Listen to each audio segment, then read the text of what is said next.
ఆముదాల లోకేష్, ఆముదాల హరీష్ ముగ్గురి మృతదేహాలు లభ్యమయ్యాయి. దీంతో ఒకే ప్రాంతానికి చెందిన ముగ్గురు మృతి చెందడంతో ఆ ప్రాంతంలో విషాద ఛాయలు అలుముకున్నాయి.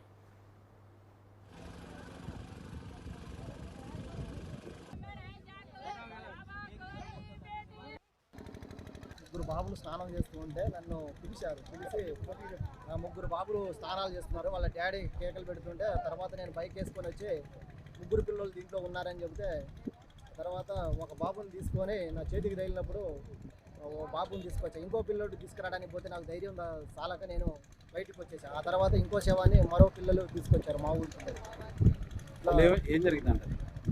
గాలాలకని చేపలకు వచ్చి డాడీ చూడనప్పుడు ఈ పిల్లలు చివరకున్న పిల్లలు లోపలికి వెళ్ళిపోయారు.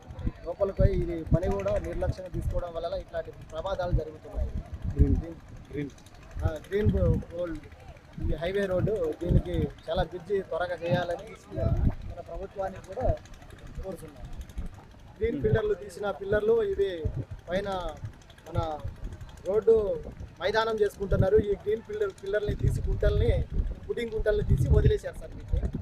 దీనికి కూడా మన కఠినంగా మన కలెక్టర్ గారికి వినతి పత్రం అందేవాళ్ళుగా ప్రభుత్వం కూడా నిర్లక్ష్యం చేయకుండా స్పీడ్గా ఈ పనులని ముగించవలసిందిగా కోరుతున్నాం. నిద్ర లేకుండా పండుకున్నా, సెల్లు చూసి ఆడిండు, చాటింగ్ పెట్టిండు.